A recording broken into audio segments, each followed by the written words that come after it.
అలాగే ఉండండి. జయరామ్ గారితో మాట్లాడదాం. జయరామ్ గారు, ఈ విద్యా వైద్యం గురించి కాసేపు పక్కన పెట్టండి. ప్రస్తుతం తెలంగాణ సీఎం రేవంత్ రెడ్డి ఆ కాయ కష్టం ఏదో చేస్తున్నారు, పార్టీని అన్ని విధాలుగా కాపాడుతున్నారు. సరే, మంత్రులు ఆయన బాటలో నడుస్తున్నారా, ఎమ్మెల్యేలు ఆయన బాటలో నడుస్తున్నారా, మరి అధికార పదవులు అనుభవిస్తున్న వాళ్ళు ఆయనను సమర్థిస్తున్నారా అనేది సందేహం కూడా కలిగేటట్లు కూడా చేస్తున్న వ్యాఖ్యల మూలంగా కాంగ్రెస్ పార్టీ పాలన మార్పు కోసం తెలంగాణ ప్రజలు గెలిపించిన క్రమంలో ఇప్పుడు జరుగుతున్న పాలన సీఎం రేవంత్ రెడ్డి ఒక్కడే కష్టపడితే సరిపోతుందా? గతంలో కేసీఆర్ కూడా అందరూ ఎమ్మెల్యేలు, సో అదంతా కూడా కేసీఆర్ పరువు ప్రతిష్టలకు సంబంధించిన సమస్య అనుకున్నట్టున్నారు.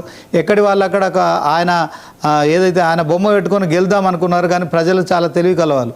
రేపు పొద్దున జరగబోయే ఎన్నికలు ఎలా ఉండబోతున్నాయి, ఇప్పుడు జరుగుతున్న పాలన ఎలా ఉంది, అసలు రాజకీయ సినారియో ఎలా మారబోతుంది?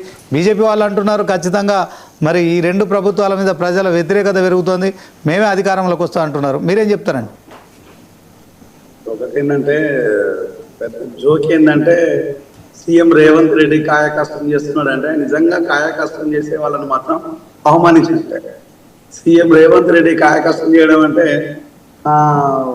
ఢిల్లీ పోవడం కాదు, లేదనుకుంటే ఇక్కడ గల్లీలలో తిరగడం కాదు, ఫ్లైట్లలో తిరగడం కాదు, ఇక్కడ బూతులు తిట్టడం కాదు.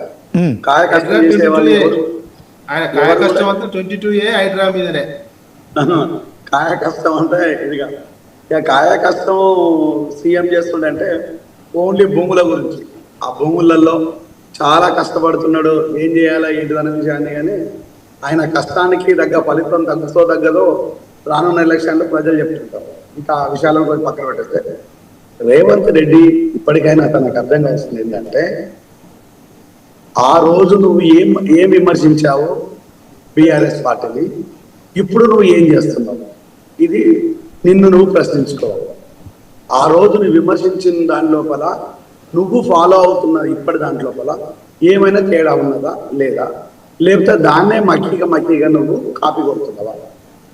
ఎందుకు అంటే రాజకీయ నాయకులకు ఒక ఫినాన్షియల్ క్రైమ్ అనేది అది క్రైమ్ లాగా కనిపించడం లేదు. ఇది బాధాకరమైన విషయం. ఎందుకంటే పెద్ద పెద్ద కోర్టుల దగ్గరికి పోవచ్చు, లాయర్లను పెట్టుకోవచ్చు, గంటలకు కోట్ల రూపాయలు వాదించుకున్న లాయర్లను పెట్టుకోవచ్చు, సో అక్కడి నుంచి బయటికి రావచ్చు.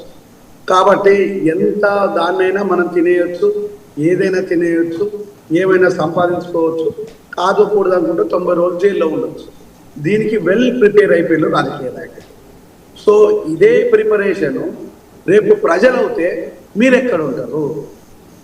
రేపు మీ ఆస్తులను కొల్లగొట్టడం లోపల మీరు దోసుకున్నదంతా మా సొమ్మే కదా, మేము కూడా దోసుకుంటామని ప్రజలు కనుక వచ్చినట్లయితే మీరు ఎక్కడ ఉంటారు? ప్రజలకు ఎందుకు ఇలాంటి ఆలోచన మీరు కల్పిస్తున్నారు? ఈరోజు రాజకీయాల లోపల ఉన్న వ్యక్తులు ఎవరైనా కూడా నిరుపేద అయినోడు ఎవడైనా ఉన్నాడా? ఒక్కరిని చూపించండి.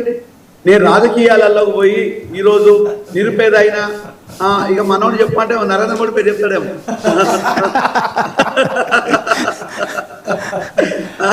నరేంద్ర మోడీకి లెఫ్ట్కు అంబానీ రైడ్ కాదని ఉన్నారు. ఒక్క నిమిషం తమ్ముడు.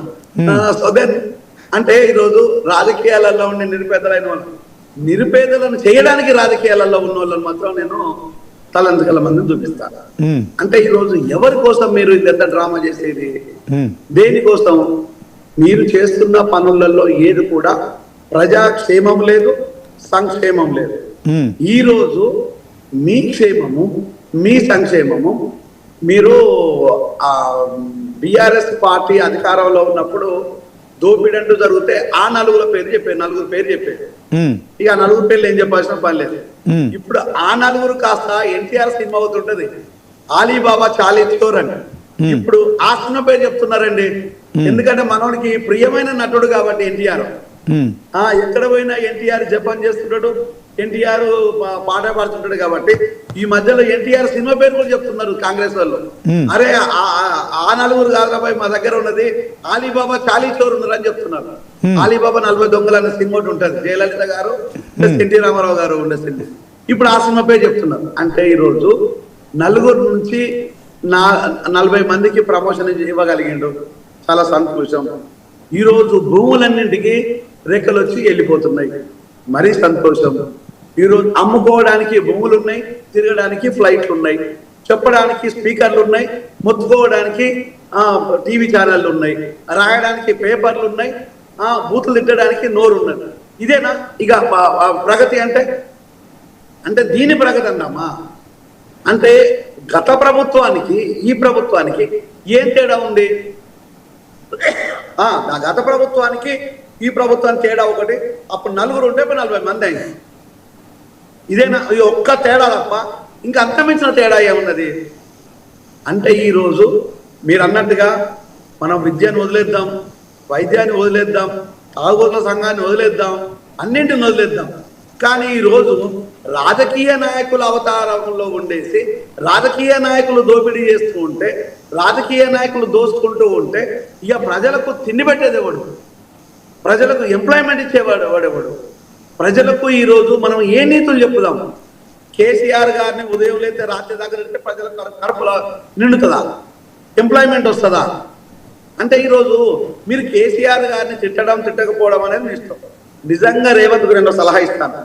నిజంగా నీ చాట్ అవుతే కేసీఆర్ని అరెస్ట్ అయ్యి, కేటీఆర్ని అరెస్ట్ అయ్యి, హరీష్ రావుని అరెస్ట్ అయ్యి, వీలవుతే కవితను అరెస్ట్ అయ్యి, సంతోష్ రావుని అరెస్ట్ అయ్యి, వినోద్ రావుని అరెస్ట్ అయ్యి. నీ చాట్ అవుద్దా? నీ చాట్ అవుద్దా? కాదు. కానీ మాట్లాడేందుకు ఇక నువ్వు ఈ జన్మకెత్తినా నువ్వు చెయ్యలేవు. ఈ జన్మ మొత్తం తీసుకున్నా కూడా వాళ్ళని టచ్ కూడా చేయలేడు. ఎందుకు అంటే రాజకీయాల కులం వేరు, రాజకీయాల నాయకత్వంలో కులం వేరు. ఈరోజు నువ్వు వాళ్ళని జైల్లో పెడితే రేపు నిన్ను పెడతారు. ఇది మళ్ళీ ఎక్కడ మొదలవుతుంది అంటే తమిళనాడు పాలిటిక్స్. మ్యూచువల్ అండర్స్టాండింగ్ నడుస్తుందంటారా? మ్యూచువల్ అండర్స్టాండింగ్ పొలిటీషియన్స్ మధ్య అదొక కులం సెపరేట్ గా ఉందా? అదొక కులం ఉందా? మీరు వద్దన్నా నేను ఒక మాట చెప్తాను. ఈ రోజు రేవంత్ కు దమ్ము ధైర్యం ఉంటే సిద్దిపేట హాస్పిటల్ ఓపెన్ చేయండి. అందులో ఎంత బూజ్ ఉందో, ఎంత ఇన్స్ట్రుమెంట్స్, కోట్ల రూపాయల ఇన్స్ట్రుమెంట్స్ రస్తు పట్టిపోతున్నాయో అవి ఎందుకు మీరు దాన్ని ఓపెన్ చేయటం లేదు? అలాగే ఉండండి. శివకుమార్ గారితో మాట్లాడదాం. శివకుమార్ గారు, ఏం సార్ మీరు కొంచెం డల్ గా ఉన్నారు, ఏమైంది? మీరు మాట్లాడలేదు. మీ మీద ఇన్ని రకాల ఆరోపణలు చేస్తున్నప్పటికీ అధికారంలో ఉన్న మీరు ప్రతిదాన్ని ఖండించాలి. మీరేంటి నిద్రావస్థలో ఉన్నట్టున్నారు? మీ పార్టీ అట్లనే ఉంది, మీరు అట్లనే ఉంటారా?